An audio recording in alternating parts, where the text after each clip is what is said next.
Hello കൂട്ടുകാരെ, ഇന്നത്തെ special ഒരു പൂരിയാണ്. ഒരു സാധാരണ പൂരിയല്ല കേട്ടോ, ഇതൊരു ഡിഫറെൻ്റ് ആയിട്ടുള്ള പല കളറിലുള്ള പൂരിയാണ്. അതും നാച്ചുറൽ ആയിട്ടുള്ള കളറാണ്, ആർട്ടിഫിഷ്യലായിട്ടൊന്നും നമ്മൾ ചേർക്കുന്നില്ല. അപ്പം നമുക്ക് ആദ്യമായിട്ട് ഗോതമ്പ് പൊടി എടുക്കാം. അതിനനുസരിച്ചിട്ട് ഞാനിപ്പോൾ 2 സ്പൂൺ റവ അല്ലെങ്കിൽ സൂചി ഇട്ടിട്ടുണ്ട്. പിന്നെ 1 സ്പൂൺ പഞ്ചസാര, പിന്നെ കുറച്ച് ഉപ്പ്. ഈ സൂചി അല്ലെങ്കിൽ റവ ഇടുന്നത് എണ്ണ കുടിക്കാതിരിക്കാനാണ് കേട്ടോ. അതുമല്ല, നമുക്ക് പൂരിക്ക് ഒരു ക്രിസ്പിനെസ്സും കിട്ടും.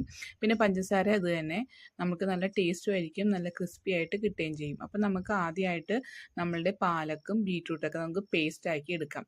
അപ്പം നമ്മൾ എടുത്തു വെച്ചിരിക്കുന്ന ഗോതമ്പ് പൊടിയുടെ മിക്സ് ഒരു 4 പാർട്ടാക്കി നമുക്ക് എടുക്കാം.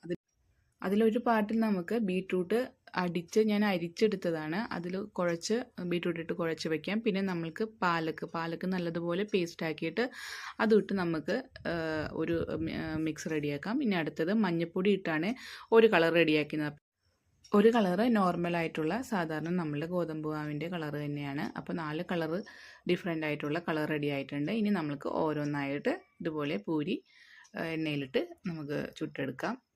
അപ്പോൾ പല കളറിലുള്ള ഡിഫറൻസ് കളറിലുള്ള പൂരിയാണ് നമ്മളിവിടെ റെഡിയാക്കുന്നത്. കുട്ടികൾക്കായാലും ടിഫിനിലൊക്കെ കൊടുത്തു വിടുമ്പോൾ അവർക്കൊരു പ്രത്യേക സന്തോഷം തന്നെ ഉണ്ടാവും. അപ്പോൾ രാവിലെ ഇതുപോലുള്ള നാച്ചുറലായിട്ടുള്ള കളർ ഉപയോഗിച്ചിട്ടുള്ള നമ്മളുടെ ബ്രേക്ക്ഫാസ്റ്റ് റെഡിയാക്കി എടുക്കാം. പെട്ടെന്ന് റെഡിയാക്കാൻ വേണ്ടി പറ്റുന്നതാണ്, ഒത്തിരി സമയമൊന്നും എടുക്കത്തില്ല. അപ്പോൾ എല്ലാവരും ഒന്ന് ട്രൈ ചെയ്തിട്ട് നോക്കണം. നമ്മുടെ പാലക്കിൻ്റെയും ബീറ്റ്റൂട്ടിൻ്റെയും മഞ്ഞൾപ്പൊടി കൊണ്ടുള്ള പൂരിയും പിന്നെ സാധാരണ പൂരിയും എല്ലാവർക്കും ഇഷ്ടപ്പെടും. ടേസ്റ്റ് ആണെങ്കിലും നല്ല ടേസ്റ്റാണ്. നമ്മൾ പഞ്ചസാരയൊക്കെ ഇട്ടേക്കണതുകൊണ്ട് പൂരിക്കൊരു പ്രത്യേക ടേസ്റ്റാണ്. ഇതിന് പ്രത്യേകിച്ച് കറിയുടെ ആവശ്യമില്ല ചൂടോടെ കഴിക്കുന്നതാണെങ്കിൽ. പിന്നെ മഞ്ഞൾപ്പൊടിയുടെ പൂരിയാണെങ്കിൽ അതിൻ്റെ ടേസ്റ്റ് ഒന്നും വരില്ല കേട്ടോ. നോർമലി നമ്മളുടെ പൂരി കഴിക്കുന്ന അതേ ഒരു ടേസ്റ്റ് തന്നെയാണ്. പിന്നെ കളറിൻ്റെ ഒരു ഡിഫറൻസ് മാത്രമേ ഉള്ളൂ. അപ്പോൾ ഒരു വെറൈറ്റി ആയിട്ട് കുട്ടികൾക്കും വലിയ ആളുകൾക്കൊക്കെ നമ്മൾക്ക് കഴിക്കാൻ വേണ്ടി പറ്റിയ ഒരു പൂരിയാണ്. അപ്പോൾ എല്ലാവരും നോർമൽ പൂരി ഉണ്ടാക്കുന്നതിൽ നിന്നൊരു വ്യത്യസ്തമായിട്ട് ഇങ്ങനെയൊന്ന് ട്രൈ ചെയ്തിട്ട് നോക്കണം.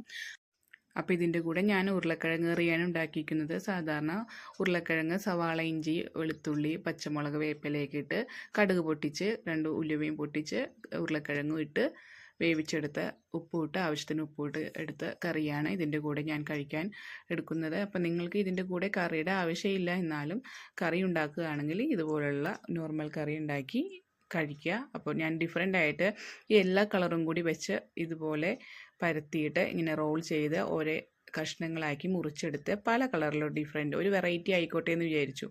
അപ്പോൾ ഇതുപോലെ ഒന്ന് നിങ്ങൾ ട്രൈ ചെയ്തിട്ട് നോക്കുക. അപ്പോൾ ഞാൻ എൻ്റെ 4-5 ടൈപ്പിലുള്ള പൂരി 4 ടൈപ്പിലുള്ള പൂരി ഉണ്ടാക്കാമെന്ന് വിചാരിച്ചത്. അപ്പോൾ 5 ടൈപ്പിലുള്ള പൂരി ഉണ്ടാക്കി. അപ്പോൾ എല്ലാവരും ഒന്ന് ട്രൈ ചെയ്ത് നോക്കണം.